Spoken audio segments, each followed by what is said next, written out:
السلام عليكم ورحمة الله وبركاته. إن الحمد لله نحمده ونستعينه ونستغفره ونؤمن به ونتوكل عليه ونعوذ بالله من شرور أنفسنا ومن سيئات أعمالنا. من يهده الله فلا مضل له ومن يضلله فلا هادي له. ونشهد أن لا إله إلا الله وحده لا شريك له. ونشهد أن سيدنا وسندنا وحبيبنا وحبيب ربنا وطبيبنا وطبيب أرواحنا وأولانا ومولانا محمدا عبد الله ورسوله أرسله بالحق بشيرا ونذيرا وداعيا إلى الله بإذنه وسراجا منيرا. أما بعد فقد قال الله تعالى في كلامه المجيد وفي فرقانه الحميد: أعوذ بالله من الشيطان الرجيم. بسم الله الرحمن الرحيم. لقد كان لكم في رسول الله أسوة حسنة لمن كان يرجو الله واليوم الآخر وذكر الله كثيرا. صدق الله العظيم. সকলে দরুদ ইব্রাহিম পড়ি। আল্লাহুম্মা সাল্লি আলা মুহাম্মাদ ওয়া আলা আলি মুহাম্মাদ কামা সাল্লাইতা আলা ইব্রাহিম ওয়া আলা আলি ইব্রাহিম ইন্নাকা হামিদুম মাজিদ। আল্লাহুম্মা বারিক আলা মুহাম্মাদ ওয়া আলা আলি মুহাম্মাদ কামা বারাকতা আলা ইব্রাহিম ওয়া আলা আলি ইব্রাহিম ইন্নাকা হামিদুম মাজিদ। আলহামদুলিল্লাহ, যাবতীয় প্রশংসা বিশ্বজগতের প্রতিপালক মহান রব্বুল আলামিনের বিশ্ব দরবারে, যে মহান আল্লাহ সুবহানাহু ওয়া তাআলা আমাদেরকে আজকের এই সাইয়্যিদুল আইয়াম, সপ্তাহের সর্দার দিন, জুমার দিনে জুমার সালাত আদায়ের লক্ষ্যে সবার আগে মসজিদে আসার বসার তৌফিক দান করেছেন। এজন্য সকলেই উচ্চ কণ্ঠে শুকরিয়া আদায় করছি, সকলেই বলছি আলহামদুলিল্লাহ। অসংখ্য অগণিত দুরূদ ও সালাম বর্ষিত হোক আমাদের পিয়ারা হাবিব মুহাম্মদুর রাসূলুল্লাহ সাল্লাল্লাহু আলাইহি ওয়াসাল্লামের প্রতি, তার পরিবারবর্গ সকল সাহাবাদের প্রতি। আমরা সকলেই পড়ি আল্লাহুম্মা সাল্লি আলাইহিম আল্লাহুম্মা বারিক আলাইহিম। শান্তি বর্ষিত হোক সকল মুসলিম উম্মাহের উপর, সকলেই পড়ুন আমিন।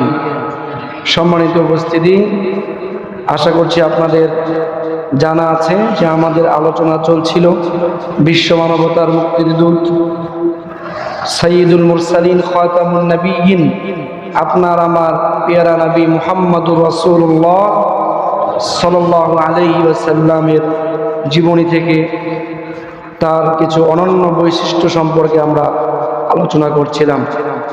আমরা শুনছিলাম যে একজন মানুষ যদি তিনি আদর্শবান হতে চান, যে কোনো পেশার বা শ্রেণীর হোক না কেন, আদর্শবান নেতা, আদর্শবান রাষ্ট্রনায়ক, আদর্শবান স্বামী, আদর্শবান নানা, আদর্শবান যুবক, যে কোনো শ্রেণীর পেশার মানুষ যদি চায় তিনি আদর্শবান হবেন, তাহলে তার জন্য একমাত্র ফলো করার মতো একজন ব্যক্তি তিনি হলেন মুহাম্মদুর রাসূলুল্লাহ সাল্লাল্লাহু আলাইহি ওয়াসাল্লাম। আমরা তার জীবনের অনন্য বৈশিষ্ট্য থেকে জেনেছিলাম তিনি ছিলেন মানব দরদী, উম্মতের প্রতি দয়াত্র। তিনি ছিলেন ন্যায় ইনসাফ ন্যায্য প্রতিষ্ঠাকারী, তিনি ছিলেন আমানতদার সত্যবাদী লজ্জাশীল, তিনি ছিলেন ঐক্যতা সৃষ্টিকারী বিভেদ সৃষ্টিকারী নয়।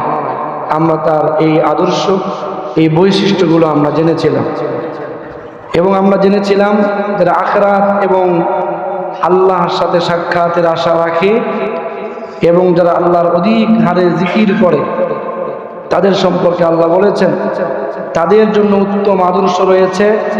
লাকাদ কানা লাকুম ফি রাসূলিল্লাহি উসওয়াতুন হাসানাহ, রাসূলুল্লাহর জীবনীতে তাদের জন্য উত্তম আদর্শ রয়েছে এবং আল্লাহ এবং তার রাসূলের আনুগত্য অনুসরণ ইতাআতের মধ্যেই রয়েছে আমাদের পূর্ণ এবং চূড়ান্ত সফলতা। আল্লাহ রাসূলের অনুসরণের ইত্তিবার মধ্যেই রয়েছে আল্লাহর ভালোবাসা। আল্লাহ রাসূলকে যদি কেউ অনুকরণ করে আল্লাহ রাব্বুল আলামিন তাকে ভালোবাসবেন, তার জীবনের সমস্ত গুনাহ মাফ করে দেবেন। তো আমরা এই সম্পর্কে জেনেছিলাম। আমরা আজকে নবীজির আরও কিছু ইউনিকনেস আমরা জানব যে নবীজি ছিলেন একজন আদর্শবান স্বামী। আমরাও অনেকেই স্বামী হয়েছি, অনেকে স্বামী হবেন, কিন্তু আমরা আদর্শবান হতে পেরেছি কিনা, নবীজিকে মডেল হিসেবে মাপকাঠি হিসেবে আমরা সেটি জানতে পারি। নবীজি সাল্লাল্লাহু আলাইহি সাল্লাম ছিলেন একজন আদর্শবান স্বামী। আমরাও স্বামী এবং তিনিও স্বামী ছিলেন। আমরা আমাদের জীবনের দিকে লক্ষ্য করলে দেখি বাহিরে আমরা অনেক ব্যক্তিত্ববান মর্যাদাবান ভদ্র সভ্য অনেক বড় স্যার অফিসার অনেক সম্মানিত বুজুর্গ বাইরের মানুষ আমাদের এমন ভাবে, কিন্তু ঘরের সন্তান স্ত্রী আমাদেরকে এমন ভাবে না, আমাদের পিতামাতা আমাদেরকে এমন সন্তান মনে করে না। বাহিরে আমরা অনেক ব্যক্তিত্ববান, আমাদের অনেক পার্সোনালিটি, কিন্তু ঘরের মধ্যে আমরা একেবারে হিংস্রতা প্রদর্শন করে থাকি। বিষ্ণু ইসলাম এমনটি ছিলেন না, তিনি ছিলেন একজন আদর্শবান স্বামী। তিনি স্ত্রীদেরকে অনেক বেশি ভালোবাসতেন, স্ত্রীদের কাজে তিনি সামিল হতেন, তিনি নিজেও কাজ করতেন, সাংসারিক কাজ করতেন এবং তিনি স্ত্রীদের সাথে খুনসুটি আচরণ করতেন। এমন আচরণও তিনি স্ত্রীদেরকে দেখাতেন যে তিনি তাদেরকে ভালোবাসেন, এটা তিনি তাদেরকে প্রকাশ করতেন। স্ত্রীদেরকে ইবাদত এবং নফল আদায়ের প্রতি উদ্বুদ্ধ করতেন, স্ত্রীদেরকে সালাম দিতেন। কয়জন স্বামী আমরা আছি স্ত্রীদেরকে সালাম দেই? আমরা সালামের আশায় বসে থাকি, উল্টো সালাম দেওয়ার আমাদের দরকার, এটা আমরা প্রয়োজন মনে করি না। তিনি স্ত্রীদেরকে সালাম দিতেন, স্ত্রীদেরকে আমলের প্রতি উদ্বুদ্ধ করতেন, আত্মীয়তার সম্পর্ককে বজায় রাখা নেক আমল করার প্রতি তিনি নির্দেশ প্রদান করতেন, না জেনে কথা বলতে তিনি নিষেধ করতেন। এরকম আরও অনেক কিছুই তিনি স্ত্রী কেন্দ্রিক তিনি করে থাকতেন। অথচ তিনি ছিলেন একজন রাষ্ট্রনায়ক, পুরো পৃথিবীর একমাত্র মহামানব তিনি ছিলেন। তার অনেক অনেক কাজ ছিল। আমরা আজ অনেকে কাজের অজুহাতে স্ত্রী সন্তানদেরকে মুখ ফিরিয়ে নিয়েছি, তাদের থেকে আমরা দূরে সরে গিয়েছি, কিন্তু তিনি সবচাইতে ব্যস্ত মানুষ ছিলেন, অথচ তিনি সবচাইতে বেশি স্ত্রীদেরকে ভালোবেসেছেন। তিনি তার পবিত্র স্ত্রীদেরকে সঙ্গে নিয়ে এক অনুপম সুখময় দাম্পত্য জীবন অতিবাহিত করেছেন। স্ত্রীরাও তাকে এত বেশি ভালোবাসতেন, কোনোদিন কোনো স্ত্রী তার বিরুদ্ধে কোনো অভিযোগ তার জীবদ্দশায় এবং মৃত্যুর পরে দায়ের করেন নাই। পড়েন সুবহানাল্লাহ। আম্মা জান আয়েশা রাদিয়াল্লাহু তাআলা আনহা তার ভালোবাসায় মুগ্ধ হয়ে তিনি বলতেন, কবিতা আবৃত্তি করতেন। তিনি তার ভালোবাসাকে বিশ্ব নবীর প্রতি প্রকাশ করে বলতেন, আকাশের একটা সূর্য আছে, আমাদেরও একটা সূর্য আছে। আকাশের সূর্য সকালবেলা উদিত হয় আর আমার ঘরের সূর্যটা এশার পরে উদিত হয়। সুবহানাল্লাহ। বিশ্বনবীর অনুপম চরিত্রকে ফুটিয়ে তোলার জন্য এবং তার প্রতি যে আম্মাজানের ভালোবাসা, এটাকে তিনি দেখাতেন। তো এতটা স্ত্রীকে তিনি ভালোবাসতেন যে স্ত্রী স্বামীর নামে কবিতা আবৃত্তি করতেন। সুবহানাল্লাহ বিহামদি। তিনি কতটা স্ত্রীদের প্রতি যত্নশীল ছিলেন। রব্বুল আলামিনের এই আয়াতটি যদি আমরা দেখি, রব্বুল আলামিন বলেন ওয়াশিরুহুন্না বিল মারুফ, তোমরা স্ত্রীগণের সঙ্গে উত্তম আচরণ করো। মারুফ মানে উত্তম আচরণ, উত্তম ব্যবহার, উত্তম কথা, যত উত্তম আছে সব কিছুই তোমরা স্ত্রীদের সাথে করে থাকো। আল্লাহ তাআলা এই নির্দেশ দিয়েছেন, বিশ্বনবী মাধ্যমে এটার যথার্থতা আমরা পেয়েছি, পূর্ণতা আমরা পেয়েছি। আমরা বিশ্বনবীর মুখ থেকে শুনতে পাই, বিশ্বনবী সাল্লাল্লাহু আলাইহি ওয়াসাল্লাম বলেছেন, সুনান তিরমিজির বর্ণনা, খায়রুকুম খায়রুকুম লিআহলি ওয়া আনা খায়রুকুম লিআহলি। শুনে রাখো, তোমাদের মধ্যে সবচাইতে শ্রেষ্ঠতম ব্যক্তি সেই ব্যক্তি যে তার পরিবারের কাছে শ্রেষ্ঠতম। বাইরে ব্যক্তিত্ববান, মর্যাদাবান, বাইরে অনেক তার সুনাম আছে, সুখ্যাতি আছে, স্ত্রীর কাছে তার দাম নেই। স্ত্রীর কাছে স্ত্রী তাকে হিংস্র মনে করে, পরিবার তাকে দানব মনে করে। এটার নাম কখনোই শ্রেষ্ঠ ব্যক্তি আর আদর্শ স্বামী হতে পারে না। এজন্য বিষ্ণু বলেছেন ও আনা খায়রুকুম লিআহলি, তোমাদের মধ্যে সর্বোত্তম সেই ব্যক্তি যে তার পরিবারের কাছে উত্তম, আর আমি শোনো তোমাদের মধ্যে সর্বশ্রেষ্ঠ আমার স্ত্রী, আমার পরিবারের কাছে আমি সবচেয়ে শ্রেষ্ঠ। বলেন সুবহানাল্লাহ ওয়া বিহামদিহি। নবীজির বক্তব্য, কোনো স্ত্রী তার বিরুদ্ধে কোনো মামলা দায়ের করেন নাই, অভিযোগ দেন নাই। তার ন্যায়পরায়ণতা, তার দায়িত্ববোধ এতটা চমৎকার ছিল যে সবাই তার আচরণে মুগ্ধ ছিলেন। কেউ তার জীবদ্দশায় এবং মৃত্যুর পরে কোনো রকমের কোনো অভিযোগ দায়ের করেন নাই। সুবহানাল্লাহ বলেন। সমস্ত স্ত্রীরা খুশি ছিলেন। বিশ্বনবী সাল্লাল্লাহু আলাইহি সাল্লামের একাধিক স্ত্রী ছিল আমরা জানি। যখন তার ওফাত হয়ে গেল, মাত্র 2 জন স্ত্রী তার আগে ইন্তেকাল করেছিলেন। 9 জন স্ত্রীকে রেখে তিনি পৃথিবী থেকে বিদায় হলেন, কিন্তু 9 জনের কোনো একজন স্ত্রীও বিশ্বনবীর নামে কোনো অভিযোগ দায়ের করেন নাই। বিশ্বনবী তিবরানির বর্ণনা, বিশ্বনবী সাল্লাল্লাহু আলাইহি সাল্লাম প্রত্যেক দিন ফজরের পরে সমস্ত স্ত্রীর সাথে তিনি সাক্ষাৎ করতেন। আব্দুল্লাহ ইবনে আব্বাস রাদিয়াল্লাহু তাআলা আনহু বলছেন, ফজরের সালাতের পরে বিশ্বনবী নিজ স্থানে বসে থাকতেন এবং সাহাবায়ে কেরাম সূর্য উদয় হওয়া পর্যন্ত তার চারপাশে বসে থাকতেন। সূর্য উদয় হওয়ার পরে বিশ্বনবী প্রত্যেক স্ত্রীর কাছে যেতেন, যাওয়ার পরে সালাম করতেন, হাল খুরসি জিজ্ঞেস করতেন এবং সেদিন যার পালা থাকতো তার পরে সবার সাথে সাক্ষাৎ শেষে তার পাশে গিয়ে বসতেন। সুবহানাল্লাহ। বিশ্বনবী ছিলেন রোমান্টিক স্ত্রীদের সাথে।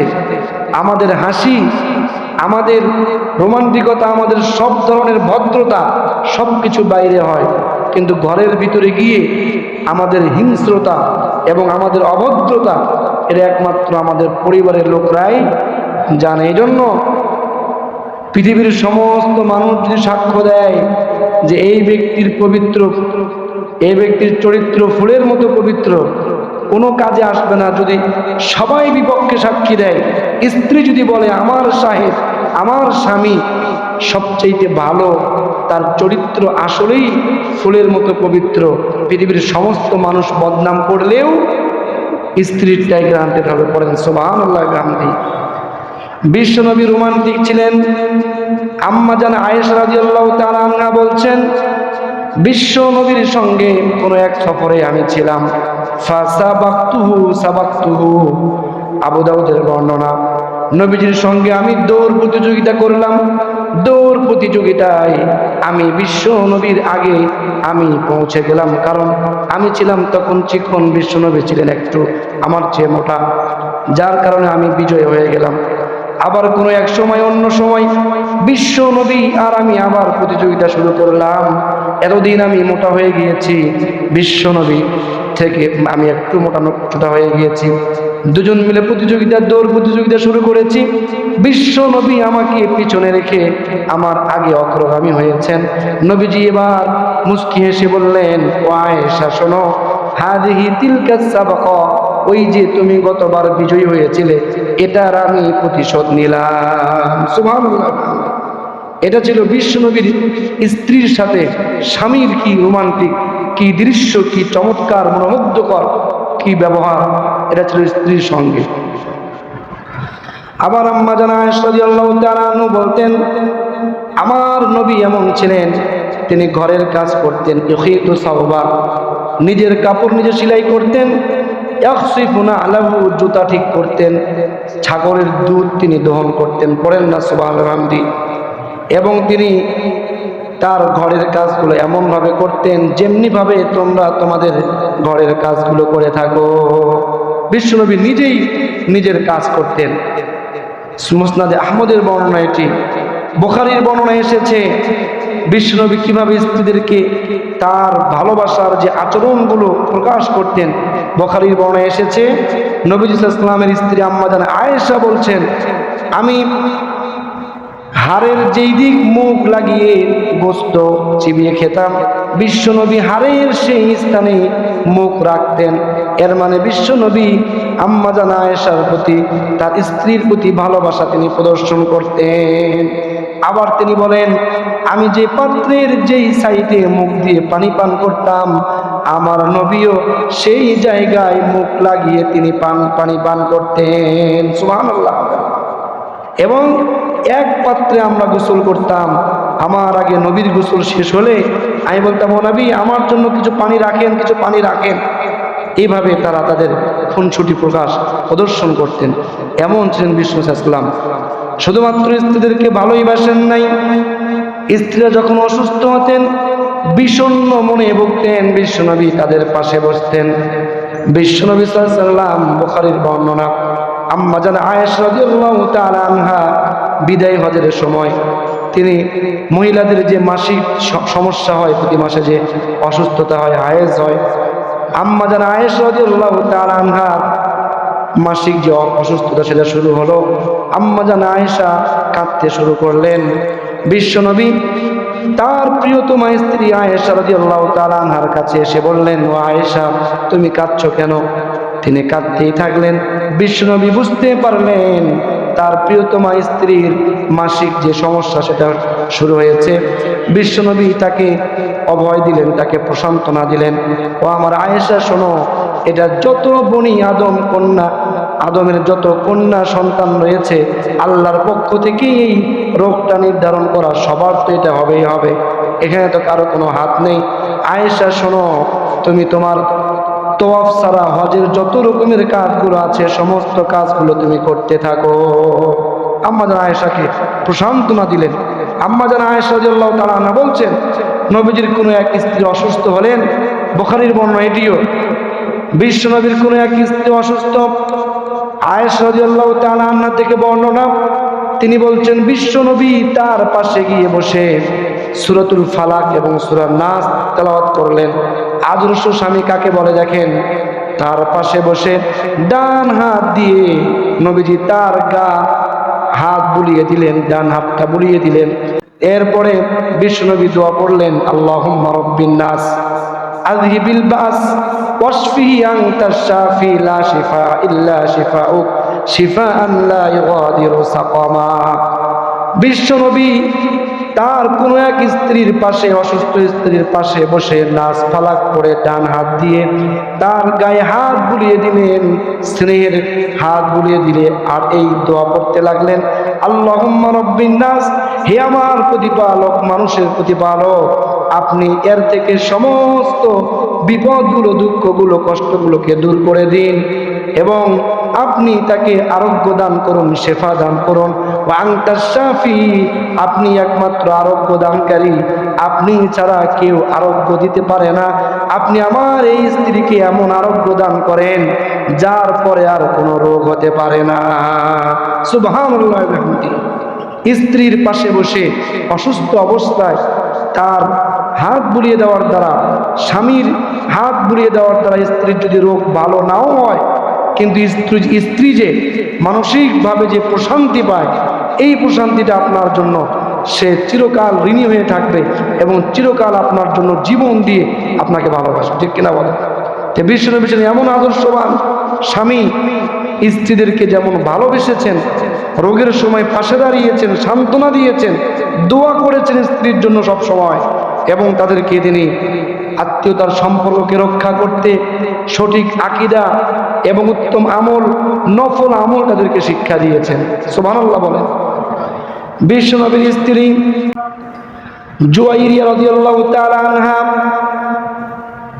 বিশ্বনবী তার কাছ থেকে ফজরের সালাত আদায় করতে মসজিদে গিয়েছেন। নামাজ আদায় করার পরে বিশ্বনবী আমল করে এসে দেখেন জুয়াইরিয়া রাদিয়াল্লাহু তাআলা আনহা তার নামাজের স্থানে বসে আছেন। বিশ্বনবী তাকে বলল, জুয়াইরিয়া, আমি এতক্ষণ পর্যন্ত মসজিদে ছিলাম আর তুমি এখানে বসে আছো।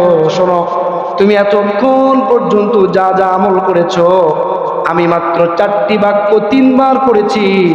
আমার ওই 4টি বাক্য 3 বার পড়া যদি এক পাল্লায় রাখা হয়, আর ফজরের সালাতের পর থেকে নিয়ে এই সূর্যোদয় পর্যন্ত তুমি যা আমল করেছো, এগুলোকে যদি এক পাল্লায় রাখা হয় রে জুয়াইরিয়া, আমার ওই 4টা বাক্য 3 বার পড়া তোমার সমস্ত আমলের চেয়েও বেশি ভারী হয়ে যাবে। সুবহানাল্লাহ। স্ত্রীকে উদ্বুদ্ধ করছেন জিকিরের প্রতি, নফল জিকিরের প্রতি। বিশ্বনবী জুয়াইরিয়া রাদিয়াল্লাহু তাআলা আনহাকে বললেন, শোনো, ওই 4টি বাক্য কি পড়েন আমার সাথে? সুবহানাল্লাহি ওয়া বিহামদিহি আদাদা খালকিহি ওয়া রিদা নাফসিহি ওয়া জিনাতা আরশিহি ওয়া মিদাদা কালিমাতি। এই যে জিকিরটা, এটা 3 বার যে ব্যক্তি পড়বে, আল্লাহ রাব্বুল আলামিন তার আমলনামায় এত এত বেশি নেকি লিখে দিবেন। সুবহানাল্লাহ। তো বিশ্বনবী স্ত্রীকে সঠিক আকীদাও শিক্ষা দিয়েছেন, আবার খুনসুটিও করেছেন, তাদের কাজে সহযোগিতা করেছেন, তাদের সাথে হাসি তামাশাও করেছেন, এবং তাদেরকে খুশি রাখতে যা যা করার দরকার তিনি সব করেছেন। পড়েন সুবহানাল্লাহ। অথচ তিনি ছিলেন একজন রাষ্ট্রনায়ক, তিনি ছিলেন একজন মহান নেতা, তার কাজের কোনো শেষ ছিল না, কিন্তু স্ত্রী সন্তান থেকে মুখ ফিরিয়ে নেন নাই। আমরা অনেকগুলো হাদিস শুনলাম। এভাবে বিশ্বনবীর স্বামী হিসেবে কেমন ছিলেন, যদি হাদিসের পাতাগুলো খুলেন আপনি অবাক হয়ে যাবেন যে আপনার আমার তো সময় হয় না, সারাদিন অফিসের ডিউটি, রাত্রিবেলা বন্ধু বান্ধব, 11টা 12টার সময় বাসায় গিয়ে মোবাইল টিপতে টিপতে কাত হয়ে একদিকে পড়ে যায়। অন্যের মেয়েকে, আদরের দুলালিকে আমার ঘরে স্ত্রী করে নিয়ে এসেছি, অথচ তার কোনো খোঁজ খবর নেওয়ার মতো আমাদের কোনো সময় হয় না। এজন্য বিষ্ণু বলেছেন, সুনানে আবু দাউদের বর্ণনা, রহিমাল্লাহু রাজুলান কামা মিনাল লাইল, আল্লাহ তাআলা ওই ব্যক্তির উপরে রহমত নাজিল করেন যে ব্যক্তি রাত্রিবেলা ঘুমালো, ঘুমানোর পরে কামা মিনাল লাইলি ফাসাল্লা, এক সময় জাগ্রত হয়ে তাহাজ্জুদের সালাত আদায় করলো, স্ত্রীকেও জাগিয়ে দিল, স্ত্রীর ঘুম ভাঙলো না, তার শরীরের মধ্যে, তার মুখের মধ্যে পানির ছিটা দিল, সে অস্বীকার করলো ঘুম থেকে উঠতে, ভালোবাসার নিয়ে তার মুখের মধ্যে কয়েক ফোঁটা পানি ছিটিয়ে দিল, এইরকম যে ব্যক্তি করবে, আল্লাহ তাআলা সেই স্বামীর প্রতি রহমত নাজিল করবেন। পড়েন সুবহানাল্লাহ। আবার নবীজি বলেছেন, রহিমাল্লাহু ইমরাতান, ওই নারীর প্রতিও আল্লাহ তাআলা রহমত নাজিল করেন যেই নারী রাত্রিবেলা কামাত মিনাল লাইল ফাসাল্লাত, রাত্রিবেলা ঘুম থেকে উঠে সালাত আদায় করে আর তার স্বামীকে জাগিয়ে দেওয়ায়, কিন্তু স্বামী ফাইন আবা, অস্বীকার করে, আমি এখন উঠবো না, আমার ঘুম হয়নি।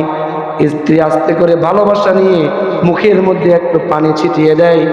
নবীজি বললেন, আল্লাহ রাব্বুল আলামিন ওই দাম্পত্য, ওই সুখময় দাম্পত্য স্বামী স্ত্রীর প্রতি আল্লাহ তাআলা রহমত নাজিল করতে থাকেন। সুবহানাল্লাহ। এটা আবু দাউদ শরীফের হাদিস। তো আমরা বিশ্বনবীর একটা ইউনিকনেস শুনলাম যে তিনি ছিলেন একজন আদর্শবান স্বামী, স্বামী হিসাবে তিনি একজন যোগ্য ছিলেন।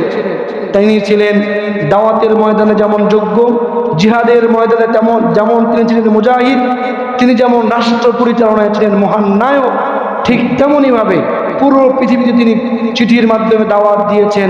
কত দেশের রাজা বাচ্চারা তার সাথে সাক্ষাৎ করতে এসেছে, কিন্তু কোনো কাজই তাকে তার স্ত্রীদের সাথে সুন্দর আচরণ করতে, স্ত্রীদেরকে ভালোবাসতে, সন্তানের প্রতি সময় দিতে বাধা প্রদান করতে পারে নাই।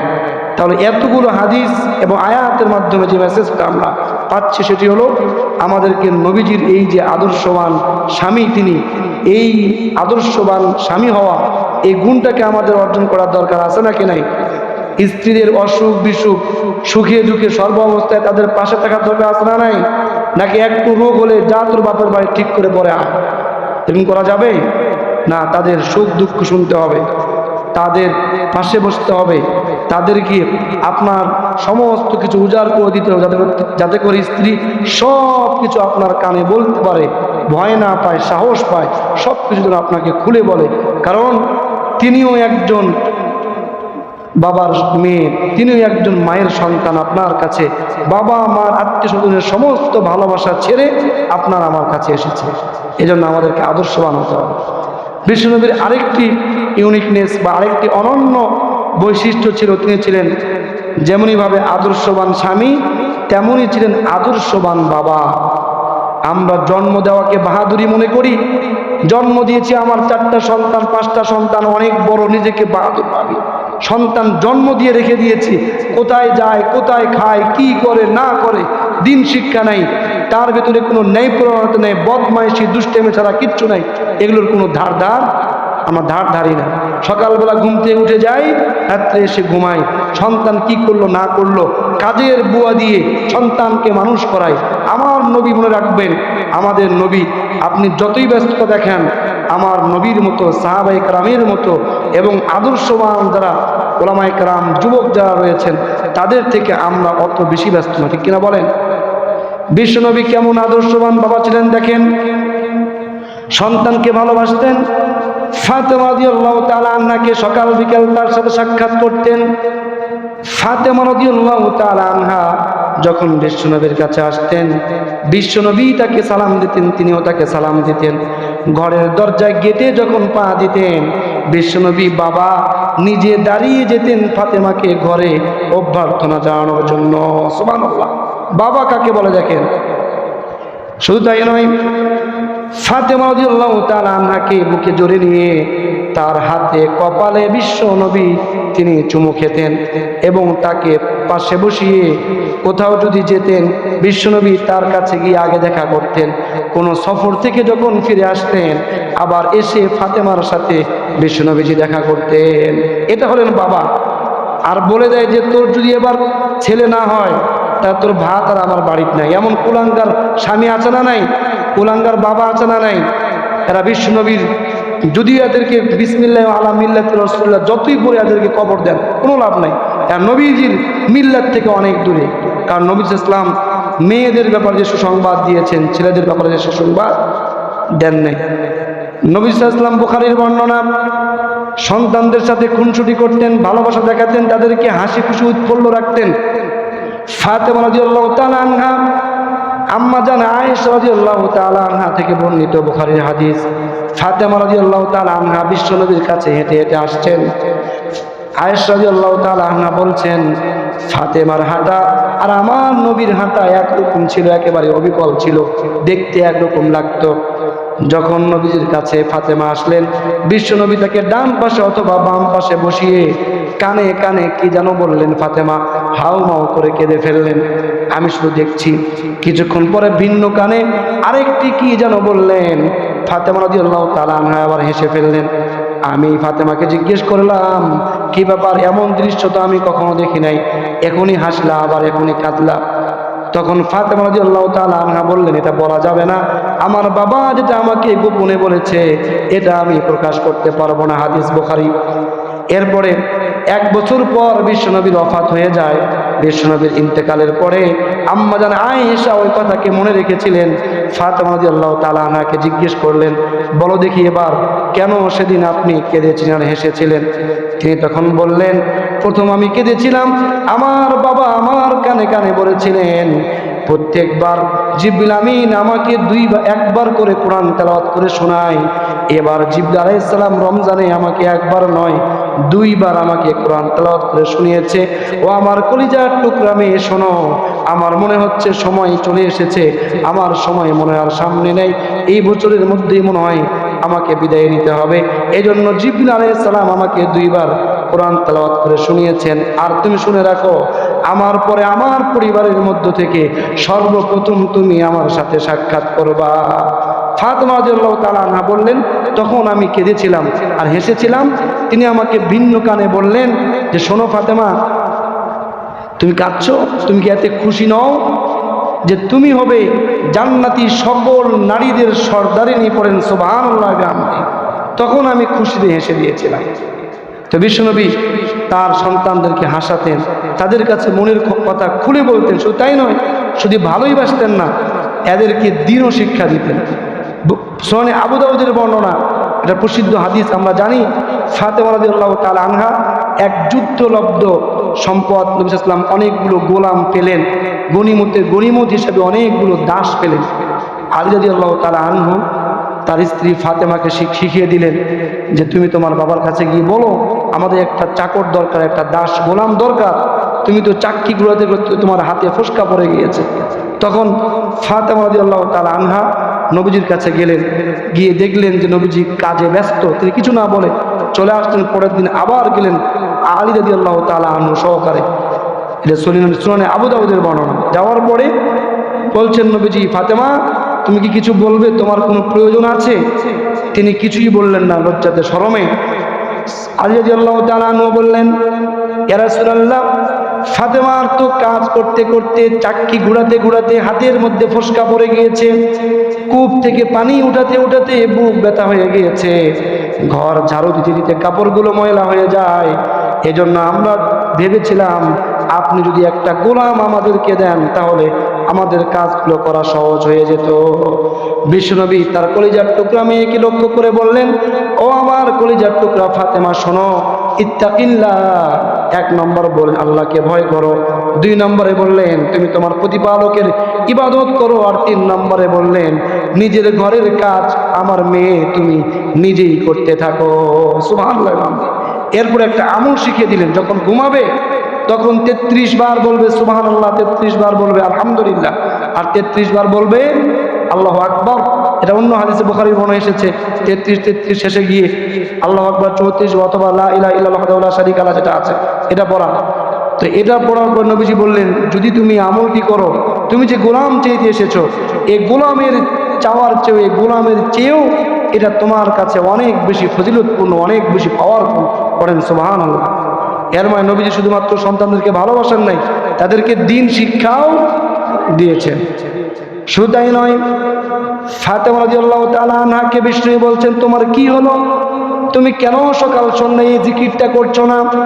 ইয়া হাইয়ু ইয়া কাইয়ুম বিরহমাতিকা আস্তাগীথ আসলিহ লি শানি কুল্লা ওয়ালা তাকিলনি ইলা নাফসি তারফাতা আইন। হে আমার কলিজার টুকরা মেয়ে, তোমার কি হলো? তোমাকে কোন জিনিস বাধা দিল? তুমি সকাল সন্ধ্যা এই জিকির কেন করছো না? হে চিরঞ্জীব, চিরস্থায়ী, চিররক্ষকে আমার প্রতিপালক, আপনার রহমতের আশ্রয় প্রার্থনা আমি করছি।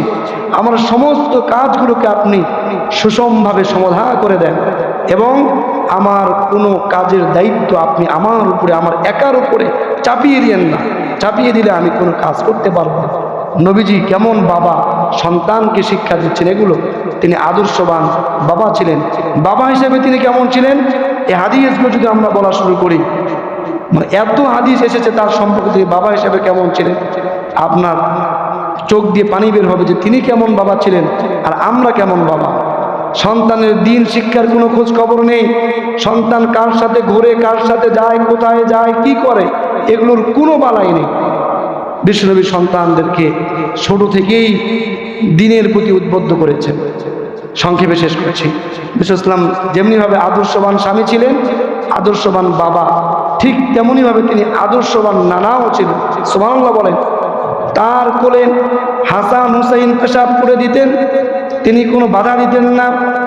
তিনি তার নাতির কানে আজান দিয়েছেন, আমরা জানি, তাহনিক করেছেন, আকিকা করেছেন। হাসানকে সঙ্গে নিয়ে বুখারীর বর্ণনা, বিশ্বনবী মসজিদে প্রবেশ করেছেন, হাসান পাশে বসা দাঁড়ানো, বিশ্বনবী খুতবা প্রদান করছেন। হাসান একবার রাদিয়াল্লাহু আনহু বিশ্বনবীর দিকে তাকায়, আরেকবার সাহাবায়ে কেরামের দিকে তাকায়। পড়েন সুবহানাল্লাহ। বিশ্বনবী বললেন, শুনে রাখো, এই যে তোমরা আমার এই নাতিকে দেখছো, এই নাতি এমন একজন মহান নেতা হবে, ভবিষ্যতে দুই দল গন্ডগোলকারী দুই দলের মাঝে এই নেতা আমার নাতি বিবাদকে দূর করে দিয়ে তাদের মধ্যে সমতাকে রক্ষা করে দিবে। সুবহানাল্লাহ।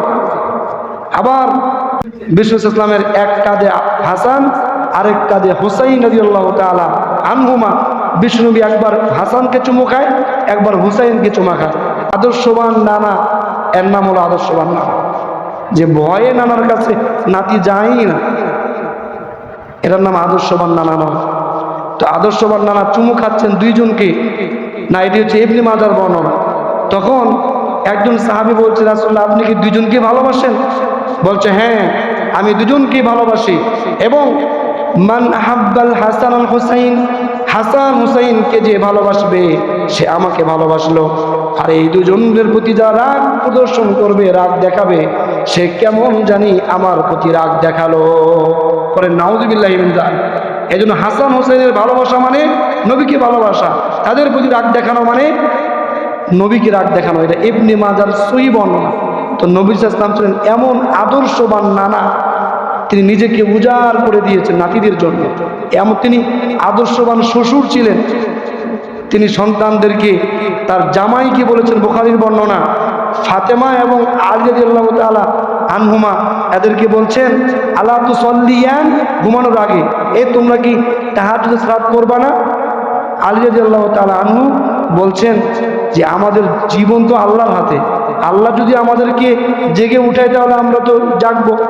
নবী সাল্লাল্লাহু কোনো কিছু না বলে চলে গেলেন, আর উড়ুতে একটা থাপড়া দিয়ে বললেন, ওয়াকানাল ইনসানু আকসার মিন শাইইন জাদালা। বেশিরভাগ মানুষই অধিকাংশ বিষয় নিয়েই শুধুমাত্র তর্ক করতে চায়। মানে নবীজি ওদেরকে যেহেতু নফল আমল, এই জন্য আলী রাদিয়াল্লাহু তাআলা আনহু যে নবীজির কথার বিপরীতে আরেকটা কথা বলেছেন, নবীজি কিচ্ছু না বলে বলছেন যে বেশিরভাগ মানুষ, এটা আলী রাদিয়াল্লাহু তাআলা আনহুই বলছেন। তো নবীজির মুখ থেকে আমি শুনলাম, তিনি বলছেন বেশিরভাগ মানুষ শুধু বেশিরভাগ বিষয় নিয়েই কি করতে চায়, মানুষ শুধু বেশিরভাগ বিষয় নিয়েই তর্ক করতে চায়। নবীজিটা বলে চলে গেলেন। তিনি আদর্শবান শ্বশুর ছিলেন। এরকম নয় মেয়ে দিয়ে দিয়েছে যা, তো আর কোনো খবর নেই, মেয়ে ওখানে যা পারে তাই করুক, মরুক বাঁচুক, যা পারে তাই হোক, জামাইয়ের সাথে সম্পর্ক নাই, জামাইয়ের পরিবারের সাথে সম্পর্ক নাই, মেয়ের সাথে সম্পর্ক নাই। এমন মানে আদর্শহীন শ্বশুরও বর্তমান সময়ে আমরা দেখতে পাই আছে। এই জন্য নবী ইসলাম ছিলেন আদর্শবান স্বামী, আদর্শবান তিনি বাবা ছিলেন, আদর্শবান নানা, আদর্শবান তিনি শ্বশুরও ছিলেন। আমাদের সময় শেষ হয়েছে। আমরা গত সপ্তাহে এই সপ্তাহ মিলে 10টি নবীজির ইউনিকনেস, অনন্য বৈশিষ্ট্য শুনলাম। তাই তিনি কেমন ন্যায্য ন্যায়পরায়ণ প্রতিষ্ঠাকারী ছিলেন আমরা জেনেছি। তিনি কেমন সত্যবাদী ছিলেন, উম্মতের প্রতি দরদী ছিলেন। তিনি কেমন লজ্জাশীল ছিলেন, আমানতদার ছিলেন, ঐক্যকারী ছিলেন।